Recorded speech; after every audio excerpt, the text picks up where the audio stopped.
Jaram hino ɗo taarika fiima antu heɗi to moƴƴa. Tayib kibaaru moƴƴo on Allah yeɗay en ɓuttu hari laawol ngol ka yeeyitirde no niɓɓiti. Tayibu e yumma makko no rondi basagaaje tedduɗe hebbiniraaɗe puteeje welɗe. Hiɓe tañƴini wondema ɓe heɓay mbuuɗi buy hay si tawi ugaylu no soodande jiwo makko on roobu keso. Roobu bajjo mo on heddori on lanni hiɗɗugol tufo. Mawɓe Tayibu ɓen hari ko waasiɗuɓe ɓen makko yeɗayno soonowo ko ɓuri e jogaade kon e moƴƴude sadaka fii ruuhuuji bonɗi ɗi. Kono haa hande o heɓaali ɓuttuka nder ɓernde coggu mum. Tunde wootere Tayfuuru anditi fii Maryam giɗo makko on waɗata hankadi tawkuru sabu ko woni kon jooni almasiyaajo. Ka sakkitorum ɓe hewti ka yeeyitirde hari piiji buyno ton. ɓiɓɓe naako hecciɗuɗe ñebbeeje janɗuɗe kaaba soñitaaɗe ko neeɓaali satta koko hoyi tu woni ɗo. Madam Uraynatu watti basagaare nde yeeso aaden on e nder jiñugol o darti ko soñaa kon. Mi gomɗinaano hella pompiteeriije ɗen no heewi gilɗi. Himo yoomi sabu ko mbuuɗi seeɗa eyyo Madam Uraymatu sooditirta piiji ɗin kono kanko Tayibu o hendike kaawake.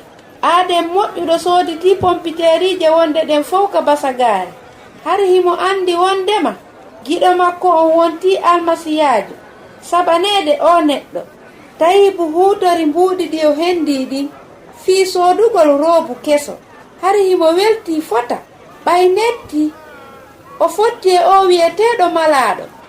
Daare e hino neɗɗo soodituɗon pompiteeriije ɗen ko honɗum e deftere o jogiti ka nder juuɗe makko. Hari Tayfuuru e nene makko no dari hiɓe heɗiti ko woni kon e yewtude yimɓe ɓen. Miɗo faala on humpitude ko moƴƴi Allah no yiɗi on e himo faala yeɗude on ɓuttu ka nder ɓernde mon fii wota on hulumo hankadi.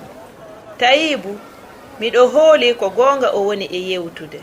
Fewndo Orestil ñannejo on andi wondema debbo on heɗike ko malaaɗo wi kon o sonki e nder tikkere.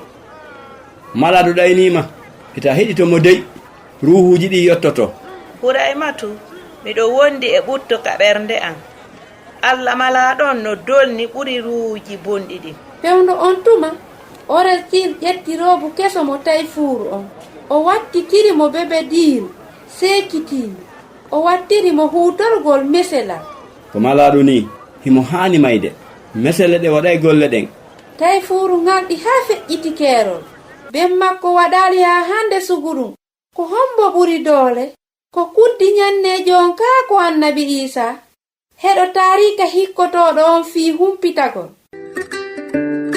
Ko Husaynatu wonno e yewtude mi weltanike ma fii ko heɗitiɗa kon hiɗen e saayi.